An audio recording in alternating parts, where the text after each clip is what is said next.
تسجد وتنادى اشفع تشفع فعليك الله وصلى ما بدا النور وشاشا. Assalamualaikum warahmatullahi wabarakatuh.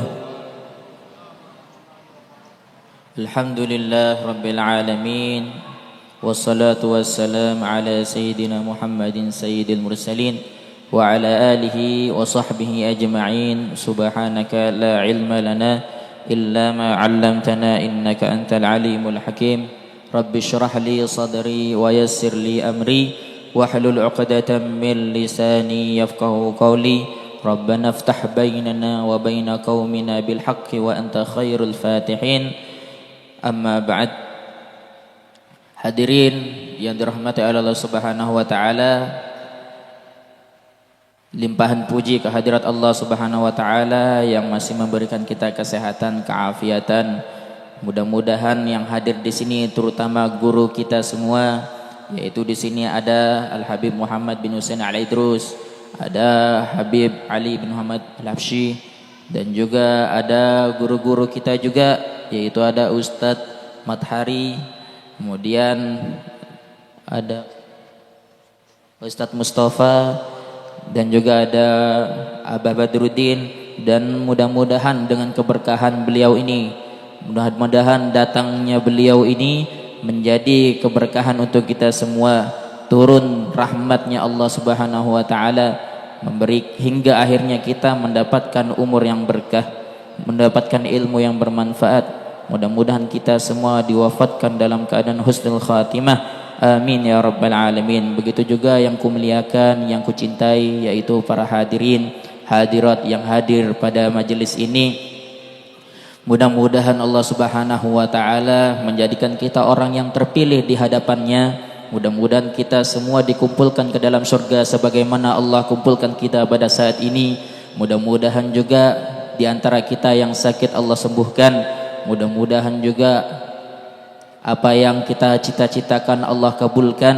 Mudah-mudahan yang mana kita hadir ke sini semata-mata untuk mencari keridhaan Allah Subhanahu wa taala, Allah tingkatkan lagi keistiqomahan kita dalam menuntut ilmu. Dan mudah-mudahan kita berharap pada Allah, Allah pertemukan kita bersama Nabi Muhammad SAW di dunia dan akhirat. Amin ya rabbal alamin. Hadirin hadirat yang dirahmati oleh Allah Subhanahu wa taala, alhamdulillah, sebagaimana tadi sebagaimana Habib Muhammad tadi menjelaskan sedikit tentang siapa itu Imam Nawawi. Imam Nawawi itu kita melihat biografi terlebih dahulu, karena tak kenal maka tak sayang. Maka kita lihat dulu siapa Imam Nawawi. Kita tidak merasa asing, terdengar di telinga kita siapa Imam Nawawi itu. Mungkin kita pernah dengar sebuah karangan kitab yang berjudul Kitab Arba'in Nawawiyah. Kemudian sekarang Al-Adhkar An-Nawawiyah. Siapa orang ini? Siapa penulisnya? Kok ada juga namanya Nawawiyah? Siapa orang tersebut? Beliau adalah orang alim, orang yang berilmu, orang yang menghabiskan umurnya untuk menulis kitab.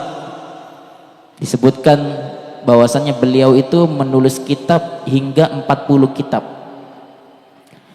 Dan umur beliau, kata tadi Habib Muhammad, singkat. Beliau ini lahir pada tahun 631 Hijriah. Wafat pada tahun 676 Hijriah. Artinya dari 631 Hijriah sampai 676 Hijriah, dari lahirnya beliau sampai wafatnya beliau, perkiraan umur beliau 45 tahun saja. Dan uniknya beliau ini tidak menikah sama sekali. Jadi artinya beliau ini saking sibuknya dengan ilmu hingga akhirnya tidak sempat untuk menikah. Beda sama kita, apalagi anak remaja sekarang, pacaran luar biasa. Ya, yang sekarang dibangga-banggakan adalah pacaran, padahal pacaran tidak ada manfaatnya. Tapi beliau bisa menggunakan waktu selama beliau masih ada nafas, hidupnya untuk ilmu, hidupnya untuk mencari keridhaan Allah Subhanahu wa ta'ala. Inilah beliau. Siapa nama asli beliau? Julukan beliau itu Al-Imam Abu Zakaria Muhyiddin. Abu Zakaria Muhyiddin. Nama asli beliau Yahya bin Syaraf bin Muri bin Hasan bin Husain bin Muhammad bin Jum'ah bin Hizam An-Nawawi. Panjang ya. Jadi nama nasab beliau itu adalah Yahya bin Syaraf bin Muri bin Hasan bin Husain bin Muhammad bin Jum'ah bin Hizam An-Nawawi. Lagi-lagi kita ketemu dengan nama An-Nawawi. Apa An-Nawawi ini? An-Nawawi ini adalah penisbatan nama kepada suatu daerah. Daerah tersebut sebuah desa yang bernama Nawa. Jadi ada sebuah desa namanya Nawa, itu terletak di Suriah. Kalau dahulu kita tahu Suriah ini salah satu termasuk dari negara Syam. Jadi negara Syam itu ada 4. Karena memang ceritanya orang pembenci Islam, untuk bagaimana caranya antara saudara ini pecah perang, bermusuhan dan sebagainya, hingga akhirnya dipecah belahlah negara kesatuan Syam dijadi menjadi 4. Tujuannya adalah satu dengan yang lainnya itu mempertahankan negara sendiri. Akhirnya dia bangga dengan negara-negaranya, padahal dulunya adalah kesatuan. Makanya Syam, kemudian Syam ini terjadi 4, yaitu Yordania, Libanon, Palestina, dan terakhir Suriah. Jadi 4 negara ini kita waktu itu pernah dengar bagaimana perang di sana, bagaimana ini tujuannya itu mengadu domba.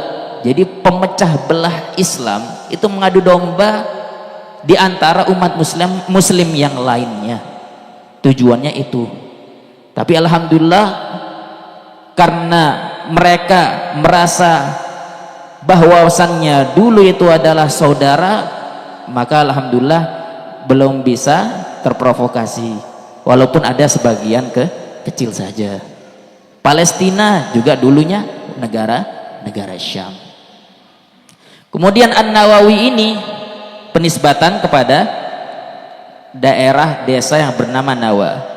Nisbatan ila Nawa qaryatun fi Hawran min a'mali Dimashq. Jadi Nawa ini posisinya sekitar pinggirannya kota Damaskus. Damaskus itu ibu kotanya Suriah. Jadi sekitar jarak kalau naik mobil atau naik motor sekitar 1,5 jam perjalanan. Misalkan kita mulai dari Masjid Jami Al-Fatah, Damaskus, Suriah. Perjalanan dari sana ke daerah Nawa itu memakan waktu 1,5 jam. Kurang lebih 104 kilometer. 104 kilometer. Dan beliau ini punya sejarahnya, pernah tinggal di Nawa karena kelahiran beliau, dan juga pernah tinggal di Damaskus, Suriah. Makanya beliau julukannya tadi, Habib Muhammad kisahkan, beliau ini tadi An-Nawawi Ad-Dimashqi. Ad-Dimashqi itu artinya Damaskus. Dimashq, Damaskus. Jadi artinya penisbatan beliau ini ada 2, An-Nawawi dan Ad-Dimashqi. Nawawi karena daerah desanya, Dimashqi adalah pernah menetap di Damaskus. Kapan itu, berapa lamanya beliau menetap di Damaskus? Sekitar nahwan min 28 sana, sekitar 28 tahun. Ngapain di sana? Beliau belajar menimba ilmu di sekolah atau madrasah Ar-Rawahiyah. Jadi beliau 28 tahun menuntut ilmu. Setelah itu beliau sudah memiliki ilmu, beliau mengajar dan juga beliau sibuk mengarang kitab. Subhanallah, ini beliau. Kemudian dikatakan oleh Imam Ibnul Mubarak. Imam Ibnul Mubarak mengatakan, man aqama bi baladin arba'a sinin nusiba ilaiha. Siapa orang yang pernah tinggal di suatu kota atau tempat selama 4 tahun, maka penisbatan nama daerah tersebut bisa disandingkan di namanya. Contoh, misalkan ada orang merantau sampai sini di Balikpapan sudah 4 tahun, boleh dia tambahkan Al-Balik Papani, atau mungkin Samarinda As-Samarindawi. Pernah 4 tahun di Jawa Al-Jawi atau sebagainya. Ini perkataan Imam Ibnul Mubarak. Kemudian beliau ini wafatnya pada tanggal 24 Rajab tahun 676 Hijriah. Wa dufina sabihatuha binawa, dan beliau dikuburkan di kota Nawa pada pagi hari. Bayangkan umur beliau ini cuma 45 tahun. Kita yang fokusnya yang sudah 40 ke atas, yang masih banyak lalainya, apalagi belum pernah mengarang kitab, rasanya itu kayak bagaimana gitu, antara umur kita ini berkah atau tidak. Karena yang kita cari ini kan, umur ini adalah mencari keberkahan umur dan juga mencari keridhaan Allah Subhanahu wa ta'ala. Jadi kita kalau misalnya tidak mampu mengarang kitab, tidak mampu menuntut ilmu banyak-banyak, minimal menambahkan ketaatan kita kepada Allah Subhanahu wa ta'ala, minimal menjalankan perintahnya. Ini beliau, bahkan beliau itu tidak menikah. Orang sekarang ndak nikah aja bingung, nyari uang ke sana kemari, ya bingung rasanya, kayak kurang sempurna. Ibarat seperti kayak posisinya hidup di padang pasir, tandus, tak memiliki apa-apa. Imam Nawawi itu beliau tidak menjadikan masalah, tapi beliau ini tetap mengarang kitab, sibuk. Al-Imam Nawawi la yatazawwaju li syughlihi bil ilm. Beliau tidak sempat nikah karena sibuknya dengan ilmu. Wa qad allafa arba'ina kutuban, dan diriwayatkan bahwasanya beliau itu telah mengarang 40 kitab. Kalau orang sudah menikah biasanya tidak sempat untuk menuntut ilmu, tidak sempat untuk menuntut ilmu. Kenapa? Sibuknya dia itu sudah terbagi jadi dua, antara dia menuntut ilmu, antara dia sibuk dengan urusan rumah tangga, bagaimana caranya mencari rezekinya, bagaimana mencukupi kebutuhannya, bagaimana bisa membahagiakan istri dan anak-anaknya. Sibuk dengan itu hingga akhirnya tidak bisa menuntut ilmu. Maka bagi yang muda-muda, mumpung yang masih belum nikah, hendaknya menuntut ilmu. Karena kalau misalnya sudah masuk di posisi memiliki istri, maka susah untuk mau menuntut ilmu, apalagi murojaah, mengulang ilmu. Kita aja yang walaupun sudah pernah mondok, itu juga kadang tidak fokus, karena terpecah menjadi dua bagian, antara kita mau mengulang bacaannya, kitabnya kita, dan juga untuk fokus kepada anak dan istri. Dikatakan oleh Imam Ibrahim bin Adham, ahadun minal ulama sufiyah. Jadi ada ulama sufi yaitu bernama Ibrahim bin Adham. Beliau mengatakan, man ta'awwada afkhadan nisa lam yuflih. Dikatakan bahwasannya siapa orang yang disibukkan dengan pahanya wanita. Tahu paha wanita? Maksudnya adalah sibuk dengan istrinya terus. Artinya sudah menikah, lam yuflih, maka dia itu tidak beruntung di dunia maupun di akhirat.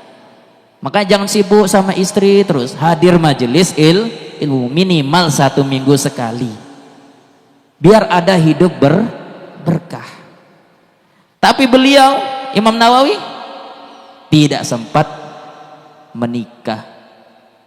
Termasuk juga kami punya guru di Malang, itu saya punya guru marganya sama kayak Habib Muhammad, namanya Habib Abdul Qadir bin Muhammad Al-Idrus.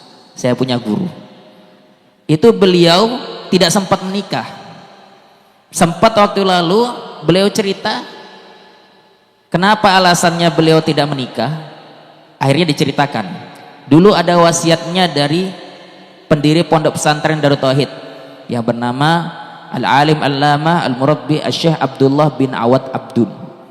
Beliau pernah memberikan nasihat, wasiat kepada guru saya Habib Abdul Qadir Muhammad Al-Idrus. Apa wasiat beliau?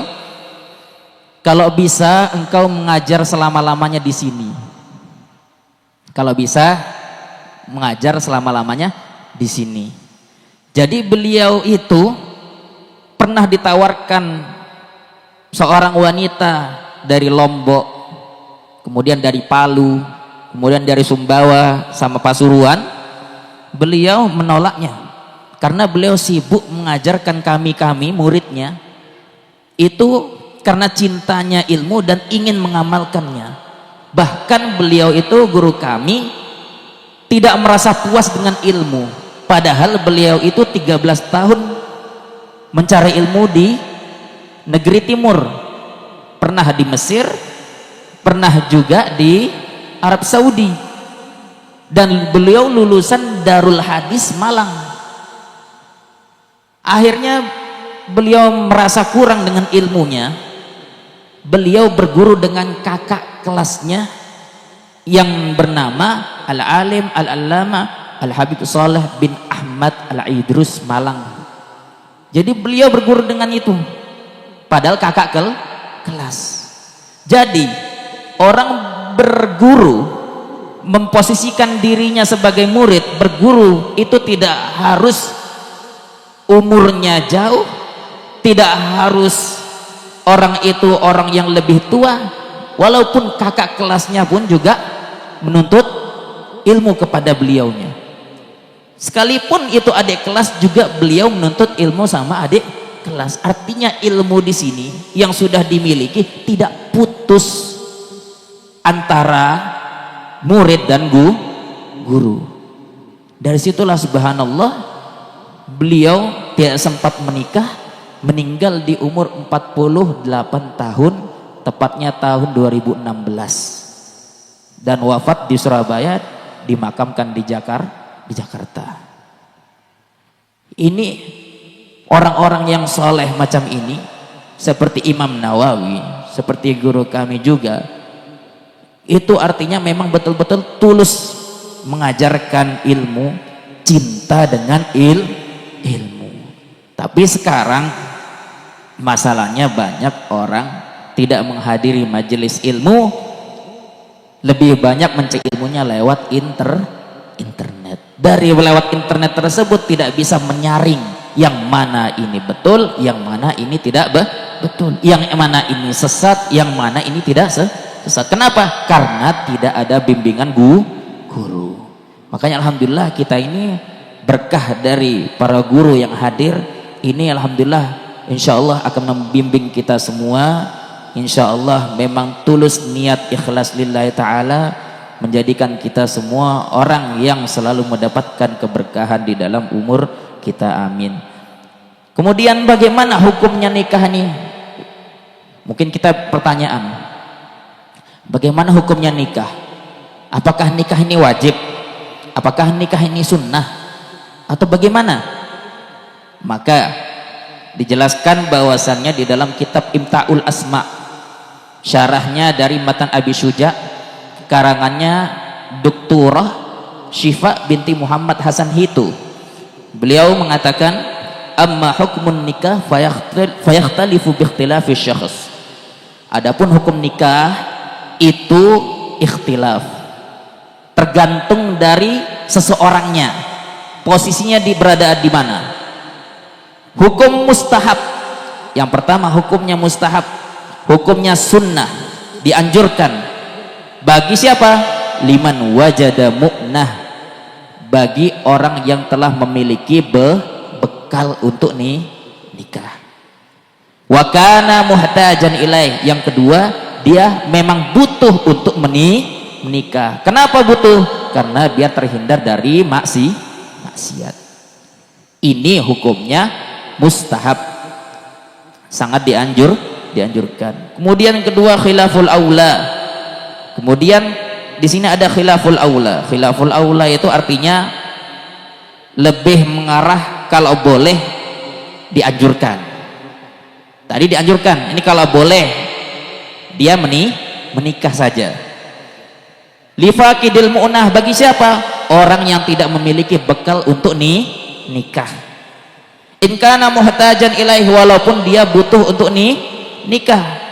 Fa in lam yakun muhtajan ilaih, kalau misalnya dia tidak bisa untuk menikah, kalau dia tidak butuh untuk nikah, maka hukumnya menjadi makruh.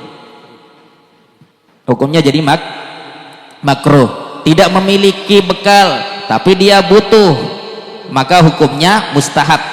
Khilaful aula, masuk kepada lebih baik menikah saja, walaupun ya maharnya kecil, tidak usah besar-besar, yang penting intinya biar dianya terhindar dari maksiat. Kalau misalnya dia tidak butuh, muhtajan ilaih, lam yakun muhtajan ilaih kuriyahalahu, maka hukumnya makruh. Kemudian hukum yang ketiga adalah mubah, artinya boleh-boleh saja.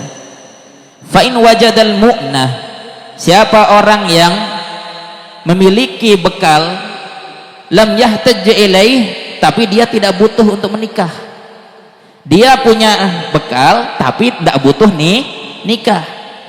Kana mubahan fi haqqihi, maka hukumnya menjadi mubah di dalam haknya untuk melaksanakan nikah. Terserah ya. Mandi hukumnya mubah, mandi junub hukumnya wajib, kayak begitu artinya mubah, terserah. Fa in kana mutafarrigan li ibadatin, sekalipun dia itu orangnya memang dikarenakan sibuk untuk ibadah, akhirnya dia tidak butuh nikah. Aw ilmin, atau menuntut ilmu, fatarakahu afdol, kemudian meninggalkan nikah tersebut, maka hukumnya boleh saja, afdol, ya lebih baiklah. Jadi masuknya Imam Nawawi itu dimasuk di dalam hukum mubah, artinya boleh-boleh saja, bukan haram ya. Kemudian yang keempat, hukumnya makruh. Makruh bagi siapa? Man kana fi diyaril harb, siapa orang yang berada di tempat daerah yang konflik, ya, fayukrahu lahu, maka makruh hukumnya. Wa in wajadal mu'dah, sekalipun dia memiliki bekal. Kenapa? Khaufan ala waladihi minal kufur, karena takutnya nanti mungkin karena terjadi peperangan, ya, kemudian dia memiliki anak, anaknya ternyata ikut menjadi orang-orang kafir, takutnya begitu. Tapi kalau dia tidak mampu, artinya memang kebelet, illa an yakhafa ala nafsil wuqu' fil haram, dibolehkan menikah kalau dia memang takut terjerumus kepada keharaman. Wa ammal mar'atu fa in ihtajat ilai istuhibba laha wa illa kuriha, jika seorang perempuan dia butuh menikah, maka disunnahkan atau dianjurkan baginya untuk menikah. Wa illa kuriha, kalau dia tidak butuh, sama posisinya kayak laki, dia tidak butuh menikah, maka hukumnya makruh. Nikah tapi dia tidak butuh, paham ya? Dia menikah tapi dia tidak butuh, hukumnya makruh. Kenapa? Ini mewanti-wanti kepada kita jangan sampai pernikahan itu jadi permainan, karena pernikahan itu adalah suatu ibadah yang mana ibadahnya setiap saat itu menjadi pahala. Kita dengan istri kita, ya, apa namanya, bersentuhan dan sebagainya, ajak jalan kemana-mana, itu menjadi pahala. Jangan sampai dikarenakan dia ternyata memang tidak ada butuh-butuh nikah, ternyata menikah, akhirnya baru dapat seumur jagung, tiba-tiba cerai. Banyak kejadian seperti ini, pernikahan dianggap menjadi permainan. Haram, hukum yang terakhir adalah haram. Law alimta min nafsiha adamal qudrahati 'alal qiyam. Kalau kamu wahai laki mengetahui bahwasannya si perempuan itu tidak mampu untuk melaksanakan, menjalankan kewajiban hak-hak suami, itu hukumnya haram. Kalau si laki melihat ternyata ini calonku ini tidak mampu, perkiraannya dilihat kayak anda males sekali main HP lagi, TikTok terus, gitu sekarang, TikTok terus kapan dia tidak bergerak sama sekali, ya, yang modelnya males, tidak bisa ditakutkan tidak bisa menjalankan haknya suami, maka di sini haram, ya. Kalau misalnya kita lihat memang orangnya bagus, baru boleh. Alal qiyam bihaqi haruma, maka hukumnya haram. Nah, ini menjelaskan bahwasannya Imam Nawawi masuk ke dalam hukumnya mubah. Artinya boleh saja. Taib. Kemudian kita membaca sedikit muqaddimah dari Imam Nawawi. Bismillahirrahmanirrahim. Alhamdulillahil wahidil qahharil azizil ghaffari muqaddiril aqdar musarrifil umuri mukawwiril laili 'alan nahar tabsuratan liulil qulubi wal absar alladzi ayqadha min khalqihi man istafahu wa dakhalahu fi hamalatil akhyar. Beliau di sini masih memuji kepada Allah Subhanahu wa taala. Wa afaqa man ijtabahu min 'abidi faj'alahu minal muqarrabin al abrar wa basara man ahabbahu fazuhduhum fi hadhid dar fajtahadu fi mardatihi wa ta'abu lidaril qarar. Wajtina bima yasqutu wal hadar min adzabin nar wa akhadhu anfusahum bil jidd fi ta'atihi wa mulazamati dzikrihi bil ashi wal ibkar wa 'inda taghayyur ahwali wa jami'ana al-laili wan nahar fastanarat qulubuhum bilawami'il anwar ahmaduhu ablughul hamda 'ala jami'i ni'amihi wa as'alul mazida min fadli wa karamihi wa asyhadu an la ilaha illallah al-'azim al-wahid as-samad al-'aziz al-hakim wa asyhadu anna muhammadan abduhu wa rasuluhu wa safiyuhu wa habibuhu wa khalilu afdalul makhluqin wa akramus sabiqin wa lahiqin salatullah wassalamu alaihi wa ala sa'irin nabiyyin wa ala kulli sa'iril salihin. Nah, kita membaca sedikit saja. Kemudian di sini beliau menjelaskan juga tujuannya beliau mengarang kitab apa. Tujuannya beliau mengarang kitab itu tujuannya mendapatkan keridhaan Allah Subhanahu wa taala. Dan beliau ini mengajak kepada kita agar kita bisa mengikuti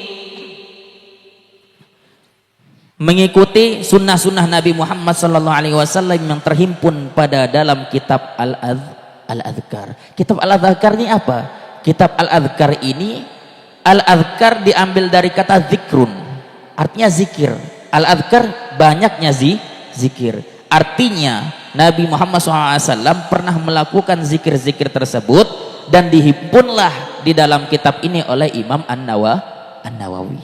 Jadi di sini menerangkan hadis-hadisnya. Mungkin ada tentang habis sholat musafahah, habis sholat berjabat tangan, ada hukumnya di sini. Tentang ziarah ada hukumnya di sini. Jadi jangan dikit-dikit dibid'ahkan. Gak ada zaman Nabi, gak ada ini, gak ada ini. Pasti ada.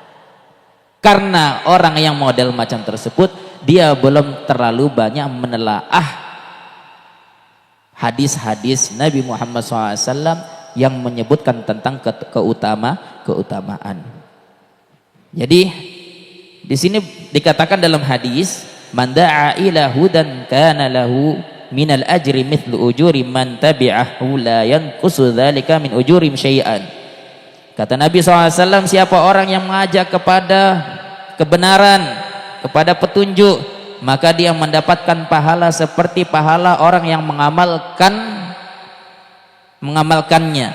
La yanqusu, tidak berkurang sedikit pun dari pahalanya orang yang menjalankan amalnya. Kita menyuruh orang, kita memberikan nasihat, memberikan ini petunjuk dan sebagainya, orang itu mengamalkan, kita ini juga mendapatkan pahala seperti orang yang dilakukan seperti orang yang melakukannya itu.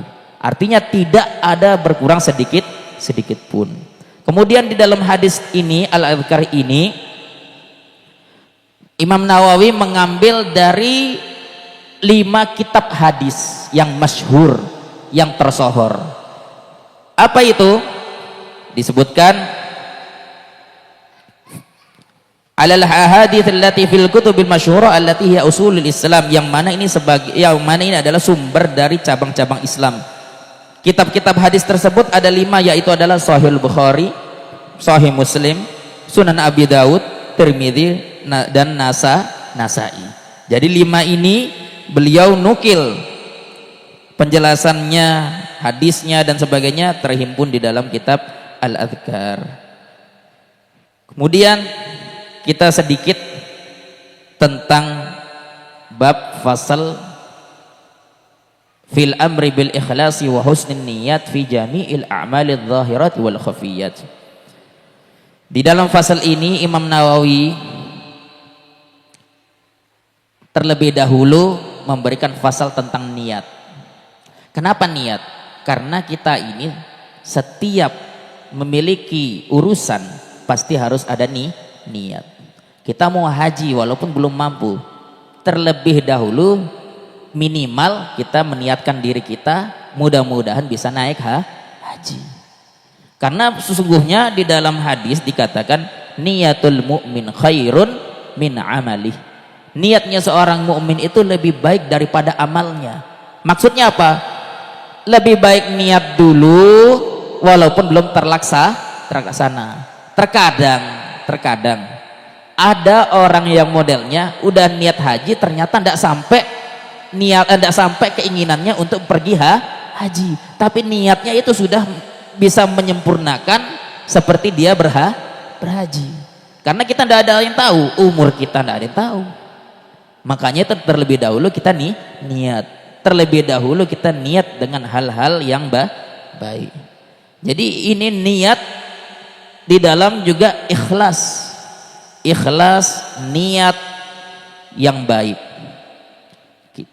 Sebagaimana Allah Subhanahu wa taala berfirman, "Wa ma umiru illa liya'budullaha mukhlishina lahud dina hunafa." Allah Subhanahu wa taala berfirman, tidaklah mereka diperintahkan oleh Allah melainkan menyembah Allah dengan cara ikhlas. Wa qala ta'ala lan yanallallaha luhumuha wala dima'a walakin yanalu taqwa minkum. Kata Allah Subhanahu wa taala, tidaklah Allah menerima daging hewan kurban atau darah kurban, walakin yanaluhu taqwa minkum, akan tapi Allah itu menerima dari ketakwaan dari kalian. Apa maksudnya ketakwaan dari kalian? Dijelaskan oleh Imam Ibnu Abbas bahwasannya ma'nahu walaki yanaluhun niyat. Maksudnya adalah Allah itu menerima niat-niat kalian. Memang kita tahu takwa itu apa? Takwa itu menjalankan perintah Allah dan menjauhi larangannya. Tapi takwa itu menurut Imam Ibnu Abbas bahwasannya at-taqwa di sini adalah tafsirnya beliau adalah niat. Jadi disitulah kita harusnya mengamalkan sesuatu dengan terlebih dahulu niat. Nah, dari sini niat kita tahu, misalkan kita niat ingin menikah, terlebih dahulu kita posisikan diri niat yang baik. Ya Allah, aku mau nikah, tujuanku adalah memiliki keturunan yang baik. Ya Allah, aku ingin menuntut ilmu, tujuannya untuk mencari keridhaan Allah. Ya Allah, aku ingin naik haji, tujuannya aku untuk bisa menjadi orang yang mabrur di hadapanmu. Artinya niat-niat yang baik itu harus sudah ada di dalam hati seorang hamba. Maka oleh karena itu, insya Allah kita akan membahas tentang niat ini insya Allah di pertemuan berikutnya. Jadi kita ini walaupun sedikit tentang biografi, bahkan tadi ada tentang bagaimana hukum nikah, apalagi Imam Nawawi tidak menikah, kita sudah bahas sedikit. Walaupun yang sedikit ini insya Allah bermanfaat. Nanti insya Allah kita akan membahasnya tentang bab fasal amr bil ikhlasi husnul niyat, atau tentang niat, insya Allah di pertemuan berikutnya. Mudah-mudahan Allah Subhanahu wa taala selalu memberikan kita keistiqomahan untuk menuntut ilmu. Mudah-mudahan yang sakit di antara kita Allah sembuhkan kita. Mudah-mudahan Allah sampaikan hajat-hajat kita, menjadikan kita orang yang selalu berada di ridhonya, di dalam lindungannya. Mudah-mudahan Allah Subhanahu wa taala menyelamatkan kita dari mara bahaya, musibah, bala, bencana dan sebagainya. Mudah-mudahan Allah Subhanahu wa taala memudahkan urusan kita yang sulit dimudahkan urusannya. Kemudian yang berbisnis mudah-mudahan sukses bisnisnya. Mudah-mudahan Allah Subhanahu wa taala juga menjadikan kita orang yang beruntung di dunia dan akhirat. Mudah-mudahan sebelum kita wafat Allah izinkan kita untuk bisa bertemu dengan Nabi Muhammad sallallahu alaihi wasallam di dalam mimpi. Mudah-mudahan kita semua diwafatkan dalam keadaan husnul khatimah. Amin ya rabbal alamin. Mungkin ini saja dari saya. Mohon maaf apabila ada kekurangannya. Assalamualaikum warahmatullahi wabarakatuh.